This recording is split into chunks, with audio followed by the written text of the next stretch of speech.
क्या आपका मन भी बोर्ड एग्जाम का नाम सुनते ही टेंशन और तरह तरह के क्वेश्चन से भर जाता है? तो रुको, वीडियो को स्क्रॉल मत करो, क्योंकि यहाँ आपको मिलने वाला है क्लास 10 से related chapter wise most important question, flow chart, mind map, MCQs और साथ ही प्रॉपर गाइडेंस, स्ट्रेटजी और वो सारी ट्रिक्स जिन्हें फॉलो करके मैंने खुद अपने बोर्ड एग्जाम में 94% स्कोर किया था। सो हेलो मेरे छोटे भाई बहन, मैं हूं प्रबल मिश्रा, आपका दोस्त, भाई और एक स्टडी मेंटर। और आज इस वीडियो में हम देखने वाले हैं क्लास 10 साइंस का पेपर पैटर्न। सबसे पहले समझेंगे, उसके बाद में सभी चैप्टर से रिलेटेड जितने भी इंपॉर्टेंट टॉपिक्स हैं उन सभी को डिस्कस करेंगे, जिन्हें पढ़ करके आप अपने एग्जाम 70 मार्क्स के पेपर में आप 50 to 60 मार्क्स का आराम से सॉल्व कर पाएंगे। 50 से 60 मार्क्स का पेपर इसी एक वीडियो से आने वाला है। अगर आप इस पूरी वीडियो को देख लेते हैं तो आपका 50 से 60 मार्क्स का पेपर बिल्कुल सॉल्व हो जाएगा बिना किसी प्रॉब्लम के। तो सबसे पहले हम इसमें पेपर पैटर्न समझ लेते हैं एक बार। तो इसमें टोटल नंबर ऑफ क्वेश्चन हमारे साइंस के पेपर में 31 रहेंगे, यानी कि 31 रहेंगे। और इस टोटल मार्क्स अगर हम देखें तो 70 मार्क्स का हमारा पेपर होता है। अब किस टाइप से क्वेश्चन आएंगे, किस टाइप से प्रश्न आएंगे, तो टोटल हमारे पास में 20 ऑब्जेक्टिव रहेंगे, यानी कि 20 बहुविकल्पीय प्रश्न रहेंगे जो कि एक एक नंबर के होंगे। तो 20 नंबर तो हमारे ऐसे हो जाते हैं। बाकी 8 प्रश्न आएंगे हमारे 4-4 नंबर के, लघु उत्तरीय प्रश्न होंगे जो कि 32 नंबर के बन जाते हैं। अगला आएगा हमारा सेक्शन दीर्घ उत्तरीय प्रश्न का, जिसमें 3 प्रश्न आपको पूछे जाएंगे। एक हमारा फिजिक्स से रहेगा, एक केमिस्ट्री से रहेगा और एक बायोलॉजी से रहेगा। और प्रत्येक प्रश्न हमारा 6 नंबर का रहेगा। टोटल 18 मार्क्स ये हो जाते हैं। अब इन तीनों को ऐड करने पे 70 मार्क्स का पेपर हमारा इस टाइप से बन रहा है। अब हम चैप्टर वाइज मोस्ट इंपॉर्टेंट जो टॉपिक बन रहे हैं सभी चैप्टर्स में, उनको डिस्कस कर लेते हैं। चलिए चैप्टर नंबर 1 से स्टार्ट करते हैं। सबसे पहला चैप्टर है हमारा रासायनिक अभिक्रिया एवं समीकरण, मतलब केमिकल रिएक्शन एंड इक्वेशन। इससे जो सबसे पहला क्वेश्चन आता है हमारा, संयोजन अभिक्रिया किसे कहते हैं, वियोजन अभिक्रिया किसे कहते हैं। ये अगर ऐसे क्वेश्चन आते हैं तो 2 मार्क्स में आता है। और अगर एक में आएगा जैसे कि संयोजन अभिक्रिया तथा वियोजन अभिक्रिया में क्या अंतर है स्पष्ट कीजिए, या संयोजन अभिक्रिया तथा वियोजन अभिक्रिया को स्पष्ट कीजिए, तो ये 4 नंबर में आपका क्वेश्चन आता है। और ये 2021, 23 और 24 तीनों में लगातार आया हुआ है, तो इस बार भी आने के चांस ज़्यादा हैं। आप सही से बढ़ के जाइएगा। नेक्स्ट क्वेश्चन है इसमें, ऊष्माक्षेपीय अभिक्रिया किसे कहते हैं, ऊष्माशोषीय अभिक्रिया किसे कहते हैं। ये दोनों ही 4 नंबर में आते हैं, सही से पढ़ के जाना। और हाँ, इसमें ये क्वेश्चन नहीं लिखा गया है जो है विस्थापन अभिक्रिया और द्विविस्थापन अभिक्रिया। ये क्वेश्चन भी बहुत इंपॉर्टेंट है, पिछले कई सालों में आया हुआ है, आप इसे पढ़ के जाइएगा। नेक्स्ट टॉपिक है हमारा रासायनिक समीकरण को संतुलित करना, मतलब रासायनिक समीकरण को संतुलित करना क्यों आवश्यक है ये, और साथ ही साथ रिएक्शन को बैलेंस कैसे किया जाता है, ये आप दोनों टॉपिक पढ़ के जाइए। 4 नंबर का क्वेश्चन बनता है इससे। संचारण क्या है, विकृतिगंधिता क्या है, ये 2-2 मार्क्स में आते हैं और कभी कभी 5 मार्क्स में भी पूछ लिया जाता है कि संचारण और विकृतिगंधिता पर टिप्पणी लिखिए। तो अगर अब हम अगले चैप्टर पे चलते हैं, चैप्टर नंबर 2 है हमारा अम्ल, क्षार एवं लवण, यानी कि एसिड्स, बेसिस एंड सॉल्ट्स। इसमें सबसे पहले तो अम्ल और क्षार की जो आधुनिक परिभाषा है आर्हेनियस ने दी थी, वो आती है हमारे एग्जाम में और वो इम्पॉर्टेंट है, 2 मार्क्स में पूछी जाती है। अगला आता है हमारे पास में बेकिंग सोडा बनाने की विधि, धावन सोडा बनाने की विधि, प्लास्टर ऑफ पेरिस बनाने की विधि और उदासीनीकरण अभिक्रिया। ठीक है, तो ये जो टॉपिक है हमारे यहाँ से, बेकिंग सोडा बनाने की विधि, धावन सोडा बनाने की विधि और प्लास्टर ऑफ पेरिस, ये 5-5 मार्क्स में आते हैं भौतिक और रासायनिक गुणों के साथ में। इसे पढ़ के जाइए। पूरे चैप्टर में सबसे ज़्यादा most most most important question अगर बनता है तो इन 3 में से ही बनता है पूरे 5 मार्क्स में, तो इसे बिल्कुल भी स्किप मत करिएगा। और हाँ, इसमें पीएच स्केल को पढ़ के जाइएगा, क्योंकि उसमें एमसीक्यू में आ जाता है कि अगर किसी विलयन का पीएच मान 8 है तो वो अम्लीय होगा या क्षारीय होगा। तो इस टाइप से क्वेश्चन बन जाते हैं और आप पीएच स्केल को पढ़ के जाइएगा। अगला चैप्टर हमारा आता है धातु और अधातु, यानी कि मेटल्स एंड नॉन मेटल्स। इसमें आपको ज़्यादा कुछ नहीं पढ़ना है, बस धातु और अधातु के बारे में जान लेना है, मतलब उनके जो भौतिक और रासायनिक गुण हैं उन्हें पढ़ लीजिए।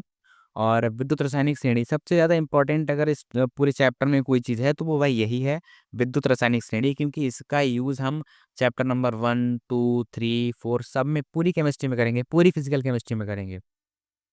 अगला हमारा टॉपिक आता है भर्जन, स्थापन और प्रगलन। ये क्वेश्चन 6 मार्क्स में आता है लॉन्ग में, और इन तीनों पर टिप्पणी लिखने के लिए बोला जाता है। अगर 6 मार्क्स में आएगा तो तीनों आएंगे और टिप्पणी लिखने के लिए बोलेगा। अगर वैसे नहीं आता है तो ये अलग अलग भी पूछ सकते हैं कि भर्जन किसे कहते हैं, निस्थापन किसे कहते हैं और प्रगलन किसे कहते हैं। 2-2 मार्क्स में आ सकते हैं। अगला नेक्स्ट चैप्टर देखिए, हमारा 4th चैप्टर है कार्बन एवं उनके यौगिक। कार्बन और उनके यौगिक, ये हमारा 4th चैप्टर है। इसमें संतृप्त और असंतृप्त हाइड्रोकार्बन क्या होते हैं, ये 2 मार्क्स में आता है कभी कभी, और कभी कभी 4 में भी पूछ लिया जाता है। समझाती श्रेणी ये 2 मार्क्स में आएगा अगर आपके एग्जाम में आता है तो। आईयूपीएसी नॉमेनक्लेचर ये कभी-कभी 2 मार्क्स में आता है या कभी-कभी 5 मार्क्स में भी पूछ लिया जाता है। डायरेक्ट 5 क्वेश्चन आते हैं और उनका हमें आईयूपीएसी नाम लिखना होता है। अगला टॉपिक आता है हमारा साबुनीकरण। साबुनीकरण अपक्रिया, ये हमारा साबुनीकरण और एस्टरीकरण, ये दोनों क्वेश्चन कभी-कभी आते हैं 5 मार्क्स में, 5 से 6 मार्क्स में। सॉरी 6 मार्क्स में आते हैं, क्योंकि लॉन्ग में आता है, 6 मार्क्स में आता है। और अगर ये एक अकेला टॉपिक आता है साबुनीकरण तो हमारा 4 मार्क्स में आ सकता है और एस्टरीकरण भी 4 मार्क्स में आ सकता है। दोनों ही इंपॉर्टेंट है, पढ़ के जाइए इस पूरे चैप्टर में। ये 3 चीज़ें आईयूपीएसी, साबुनीकरण और एस्टरीकरण, ये तीनों मोस्ट इंपॉर्टेंट हैं। 6 मार्क्स में, 4 मार्क्स में, 2 मार्क्स में किसी भी टाइप से आ सकती हैं। अब चलिए हम पढ़ते हैं बायोलॉजी की तरफ, यानी कि जो हमारा कुछ चैप्टर है हमारी क्लास 10th की साइंस में जो जीव विज्ञान के पढ़े हुए हैं, उनमें जो चैप्टर वाइज़ इंपॉर्टेंट हमारे पास टॉपिक बन रहे हैं, उन पे डिस्कस कर लेते हैं। सबसे पहला चैप्टर आता है हमारे पास में जैव प्रक्रम। अगर हम जीव विज्ञान की बात करें तो इसमें डायग्राम, एक डायग्राम आएगा, वो या तो जैव प्रक्रम चैप्टर से आएगा, जैव प्रक्रम चैप्टर इस चैप्टर से आ जाएगा, या फिर जीव जनन कैसे करते हैं इस चैप्टर से आ जाएगा। आपको 5 इंपॉर्टेंट डायग्राम बताए जाएंगे, उसमें से एक डायग्राम आपके पेपर में रखा हुआ मिलेगा। इस बात की मैं गारंटी लेता हूँ। आप पिछले पेपर्स को उठा के देख लीजिए, अगर उन 5 में से आपको कोई ना कोई ज़रूर मिल जाएगा। चलिए हम पहले जैव प्रक्रम पे बात कर रहे थे, इस चैप्टर के इंपॉर्टेंट टॉपिक्स पे डिस्कस कर लेते हैं। सबसे पहला हमारा है पाचन तंत्र। ये क्वेश्चन पूरा 6 मार्क्स में आता है, विद डायग्राम आता है। मेरे टाइम में भी आया था और मैंने इसे बनाया भी था इस डायग्राम को। अगला हमारा टॉपिक आता है श्वसन तंत्र। चित्र के साथ में आता है, 6 मार्क्स में आता है। उत्सर्जन तंत्र 6 मार्क्स में आता है, चित्र के साथ आता है। जाइलम एवं फ्लोएम में अंतर, ये आपका 4 मार्क्स में आता है और ये काफ़ी इंपॉर्टेंट क्वेश्चन है, पढ़ के जाइएगा, इससे एमसीक्यू भी बनते हैं। धमनी और सिरा, ये क्वेश्चन आपका 2 2 मार्क्स में या फिर 4 मार्क्स में आ जाता है। बाकी ये जो ऊपर के मैंने अभी 3 बताए थे, ये 6 मार्क्स में आते हैं, मोस्ट इंपॉर्टेंट है, पढ़ के जाइए। कुछ भी करो लेकिन इन्हें मत छोड़ना भाई, ये बहुत ज़रूरी हैं। अगर इन्हें स्किप कर दिया ना तो समझ लो आप ना एक लॉन्ग आंसर छोड़ के आ रहे हो एग्ज़ाम में। अगर इनको छोड़ दिया तो ये बहुत इंपॉर्टेंट है, मोस्ट इंपॉर्टेंट पूरे चैप्टर में ये 3 क्वेश्चन मोस्ट मोस्ट इंपॉर्टेंट है भाई, इसे मत छोड़ना। आगे देखिए, नेक्स्ट चैप्टर पे चलते हैं, नियंत्रण एवं समन्वय। इस चैप्टर में आप प्रतिवर्ती क्रियाएं पढ़ लीजिए, तंत्रिका कोशिका का सचित्र वर्णन। देखिए डायग्राम इसमें भी है, पढ़ के जाइए, याद करके जाइए, बनाओ उसको, प्रैक्टिस करो। अगला आता है हमारा मानव मस्तिष्क का सचित्र वर्णन। ये क्वेश्चन बहुत इंपॉर्टेंट है, बार बार एग्जाम में आया हुआ है और इस बार भी आ सकता है, तो इस पे ध्यान दीजिएगा। अगला हमारा चैप्टर आता है जीव जनन कैसे करते हैं।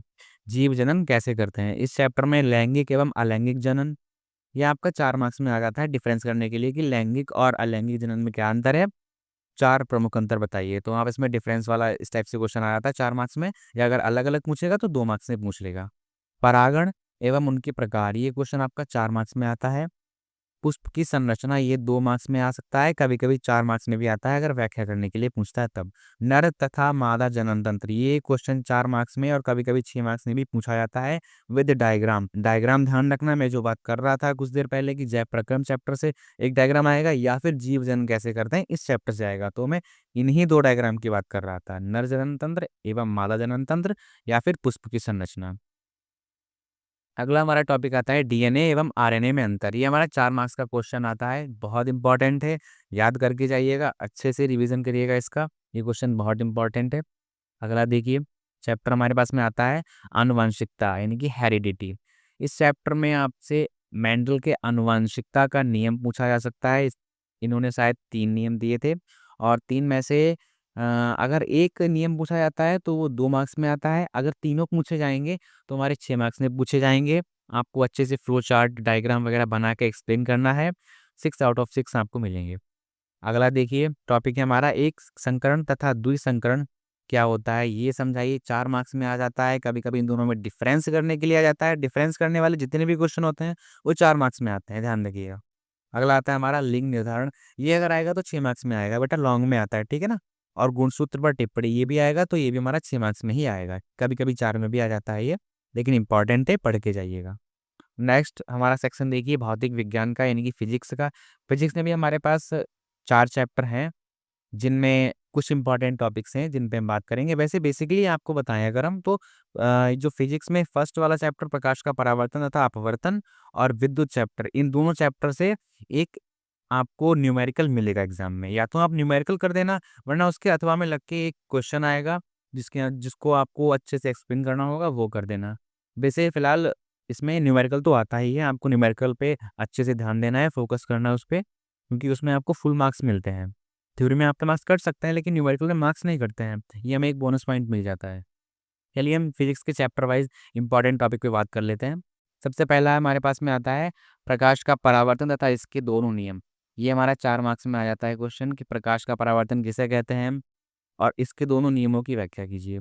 अगला हमारा टॉपिक है अवतल एवं उत्तल दर्पण से प्रतिबिंब निर्माण। ये अगर आएगा, इसकी 6 स्थितियाँ होती हैं अवतल लेंस की, और सॉरी अवतल दर्पण की, और 2 स्थितियाँ होती हैं हमारी उत्तल दर्पण की, और ये 4 मार्क्स में क्वेश्चन आ जाता है। इसमें डायग्राम बनाने पड़ते हैं हमको, थोड़ा कठिन पड़ता है, लेकिन फिर भी ये क्वेश्चन इंपॉर्टेंट है, आता है एग्जाम में, और इसको तो बिल्कुल नहीं छोड़ना है, इसको छोड़ना ही नहीं है। क्यों? क्योंकि अगर आपके एग्जाम में न्यूमेरिकल आता है तो उसमें आपको डायग्राम बनाना पड़ेगा, और डायग्राम बनाने के लिए आपको ये 6 स्थितियाँ और ये 2 स्थितियाँ पता होनी चाहिए। तो डायग्राम बनाना वैसे भी पड़ेगा आपको, एग्जाम में तो बनाना ही पड़ेगा ना भाई, न्यूमेरिकल में बनाना पड़ेगा। तो इससे अच्छा है अगर हम पहले से ही सीख लेंगे, तो हम ये वाला क्वेश्चन भी कवर करते हुए चलेंगे ना, हमारे 4 मार्क्स यहाँ से पक्के हो जाएंगे। अगला टॉपिक हमारा आता है प्रकाश का अपवर्तन। प्रकाश का अपवर्तन ये हमारा 2 मार्क्स में या फिर 4 मार्क्स में आ जाता है। इंपॉर्टेंट है, छोड़िएगा नहीं, बहुत ही बेसिक सी चीज़ें होती हैं ये दोनों, प्रकाश का परावर्तन और अपवर्तन। आप आराम से पढ़ सकते हो उसको। अगला आता है हमारा लेंस से प्रतिबिंब का निर्माण। अवतल और उत्तल लेंस, जैसे इसमें 6 स्थितियाँ थी अवतल लेंस के लिए, और 2 उत्तल सॉरी 6 अवतल दर्पण के लिए और 2 उत्तल दर्पण के लिए, वैसे यहाँ पे 6 स्थितियाँ अवतल लेंस के लिए बनेंगी और 2 स्थितियाँ उत्तल लेंस के लिए बनेंगी। तो इन्हें पढ़ना मत भूलिएगा। आगे देखते हैं लेंस की क्षमता, पावर ऑफ लेंस। ये 1 नंबर में क्वेश्चन आ जाता है, 2 नंबर में आ जाता है, लेकिन 2 से ज़्यादा में नहीं आता है, ठीक है? आप इसको 2 नंबर तक ही रखिएगा, 2 नंबर में आता है। और मेरे अगर मैं अपनी बात करूँ तो मेरे साइंस में 97 मार्क्स आए थे 100 में से, और उसमें मेरा एक क्वेश्चन, एक ऑब्जेक्टिव गलत हुआ था। वो यही गलत हुआ था कि लेंस की क्षमता को मापने के लिए जिस इकाई का यूज़ किया जाता है उसे क्या बोलते हैं। तो मैंने डायोप्टर लगाना था, पता नहीं मैंने कौन सा ऑप्शन टिक कर दिया था, तो मेरा वो 1 मार्क्स वहाँ से कट हो गया था। तो आप इसको मत भूलिएगा, इस पे फोकस करो, इस पे ध्यान दे लो भाई, ये क्वेश्चन गलत मत करना। मेरा गलत हो गया था, मेरे 98 मार्क्स होते बट 97 है, कोई नहीं, जो भी हो बढ़िया है, सही है, ठीक है। अगला चैप्टर देखिए, मानव नेत्र तथा रंग बिरंगा संसार। इस चैप्टर में कुछ इंपॉर्टेंट टॉपिक हैं जिन्हें आप अगर पढ़ लेते हैं तो ज़्यादा है ही नहीं, इसमें 2 या 3 टॉपिक ही हैं, और इससे यही आता है, इसमें फिक्स है आपका। निकट दृष्टि दोष, दूर दृष्टि दोष, कोई एक अवश्य आएगा भाई, अवश्य आएगा, एक आएगा। अगर एक आएगा तो 2 मार्क्स में आएगा, दोनों आते हैं तो 4 मार्क्स में आते हैं, इसके डायग्राम भी आते हैं, तो आप अच्छे से पढ़ के जाइएगा, 4 मार्क्स में आते हैं। मानव नेत्र का सचित्र वर्णन, अगर फिजिक्स में डायग्राम आएगा तो भाई वो मानव नेत्र वाला भी आ सकता है, और 6 मार्क्स में आता है। और प्रकाश का वर्ण विक्षेपण, ये क्वेश्चन ज़्यादा इंपॉर्टेंट नहीं है, लेकिन हाँ फिर भी इंपॉर्टेंट है इस चैप्टर को देखते हुए। तो इस चैप्टर में बस ये 3 ही क्वेश्चन इंपॉर्टेंट हैं, ज़्यादा ज़्यादा अगर चांस देखें तो ये फर्स्ट वाले क्वेश्चन के आने के चांस ज़्यादा रहते हैं, निकट दृष्टि दोष और दूरदृष्टि दोष। चलो अगले चैप्टर पे देख लेते हैं भाई इसमें क्या है। और हाँ, ये जो चैप्टर था ना मानव नेत्र एवं रंग बिरंगा संसार, इससे हमारा न्यूमेरिकल नहीं आता है, न्यूमेरिकल सिर्फ इन 2 चैप्टर से आता है, प्रकाश का परावर्तन और अपवर्तन, और एक ये विद्युत वाला चैप्टर। अब विद्युत वाले चैप्टर पे देख लेते हैं, इसमें क्या है, विद्युत यानी कि इलेक्ट्रिसिटी। इस चैप्टर में हमारा सबसे ज़्यादा इंपॉर्टेंट अगर कुछ है तो वो है भाई ओम का नियम और इसका सत्यापन। ओम का नियम तो आता ही है, मेरे टाइम में भी आया था, मैंने खुद इसका डायग्राम बना के वहाँ पे सत्यापित किया था, और 4 मार्क्स में आया था उस बार ये। हाँ, बेसिकली 4 मार्क्स में आता है, यहाँ पे अगर सत्यापन के साथ आएगा तो 6 मार्क्स में आएगा, और वैसे अगर थ्योरी आप लिखने के लिए आएगी तो 4 मार्क्स में आएगी, लेकिन इंपॉर्टेंट बहुत है पूरे चैप्टर में। सबसे ज़्यादा इंपॉर्टेंट अगर है तो भाई वो ओम का नियम है। अगला टॉपिक आता है हमारा विद्युत धारा। विद्युत धारा की परिभाषा आपसे पूछ सकता है, या ये भी पूछ सकता है कि 1 एम्पीयर किसे कहते हैं, तो आप उस टाइप से लिख सकते हो। और अगला टॉपिक है हमारा विद्युत प्रतिरोध। अब प्रतिरोध का श्रेणी क्रम संयोजन और यहाँ पे समांतर क्रम संयोजन, ये 2 संयोजन होते हैं, इन दोनों पे आप न्यूमेरिकल ट्राई करके जानना। न्यूमेरिकल आते हैं 4 मार्क्स में, 2 मार्क्स में आते हैं, और कभी-कभी 6 मार्क्स में भी पूछ लेता है। तो भाई इसके न्यूमेरिकल लगाना बहुत ईज़ी होता है, अगर आप बताएँगे तो मैं आपको वीडियो एक एक्सप्लेन करके समझा दूँगा, या आपको इसके न्यूमेरिकल कैसे करने हैं। बाकी बहुत ही ईज़ी होते हैं, आप आराम से कर लेंगे, फ्री के मार्क्स होते हैं अगर बोलें तो। और ये लास्ट चैप्टर आता है हमारा विद्युत धारा का चुंबकीय प्रभाव, यानी कि magnetic effects of electric current. इसमें आपको चुंबकीय बल रेखाएं 4 मार्क्स में पूछी जा सकती हैं, जिसमें आपको 4 से 5 पॉइंट लिखने होंगे। वायु सावर्ट का नियम लिखना होगा, आपको डायग्राम भी बनाना है। और एक बात ध्यान रखो, जितने भी नियम आ रहे हैं ना, जितने भी रूल आ रहे हैं हमारे, उन सभी में हमें डायग्राम ज़रूर बनाना है, क्योंकि डायग्राम के मार्क्स मिलते हैं। ऐसा नहीं होता कि डायग्राम के मार्क्स नहीं होते, डायग्राम के मार्क्स मिलते हैं भाई। और जितना फेयर आप जितना क्लीन बनाओगे, जितनी अच्छी नेमिंग करोगे, उतना ही अच्छे मार्क्स मिलेंगे आपको डायग्राम में। और हो सके तो उस डायग्राम को बॉक्स के अंदर बंद कर देना और उसके सारी नेमिंग कर देना अच्छे से, तो आपको और भी थोड़ा प्रेजेंटेशन अच्छी होती है ना, अच्छे मार्क्स मिलते हैं, टीचर का माइंड थोड़ा फ्रेश हो जाता है। अगला देखिए, अगला टॉपिक है हमारा फ्लेमिंग के दाएं तथा बाएं हाथ का नियम। ये अगर आएंगे तो आपके 2 मार्क्स में भी आ सकते हैं और 4 मार्क्स में भी आ सकते हैं, लेकिन ये लॉन्ग में नहीं आते हैं, 4 मार्क्स तक ही आते हैं। फ्राइडे का नियम आपका 4 मार्क्स में आ सकता है, डायग्राम बनाना पड़ेगा। ओजोन परत का अपक्षय, ये 2 मार्क्स में आता है, 2 मार्क्स में ही आता है, इससे ज़्यादा नहीं आता है ये, ठीक है। ऊर्जा के स्रोत, ये आपका लॉन्ग में 6 मार्क्स में आ सकता है, आपको अच्छे से 2 ढाई 3 पेज में एक्सप्लेन करके लिखना हो सकता है, या आप बना के भी लिख सकते हो। अगर आप मेन हेडिंग्स पढ़ के चले जाओ, वहाँ पे आराम से आप अपने मन से बना के लिख सकते हो। अच्छा क्वेश्चन है ये, आता रहता है एग्जाम में। और हाँ, एक बात, ये डाउट सबके मन में होता है, ज़्यादातर स्टूडेंट्स के मन में होगा कि भाई ये विद्युत मोटर और विद्युत जनित्र पे आपने बात नहीं की, ये दोनों क्यों छोड़ दिए आपने, ये तो बहुत ही इंपॉर्टेंट है, हर साल आते हैं भाई। हाँ, ये आते हैं नहीं, आते थे, पहले आते थे, लेकिन अभी हमारे सिलेबस से हटा दिए गए हैं। तो आपको विद्युत मोटर और विद्युत जनित्र पे फोकस नहीं करना है, इसको नहीं पढ़ना है, इस पे मेहनत नहीं करनी है, क्योंकि ये हमारे एग्जाम में अब नहीं आता है। हालांकि मेरे टाइम में आया था और मैंने विद्युत मोटर बनाया भी था, डायग्राम बनाया था, एक्सप्लेन किया था। 5 से 6 मार्क्स में आता है क्वेश्चन, तो ये आया हुआ था। तो फाइनली हमने सारे चैप्टर्स कवर कर लिए हैं, उनसे रिलेटेड जितने भी मोस्ट इम्पॉर्टेंट हमारे जो भी बन रहे थे टॉपिक्स, उन सभी के बारे में हमने सही से पढ़ लिया है, देख लिया है, समझ लिया है उनको।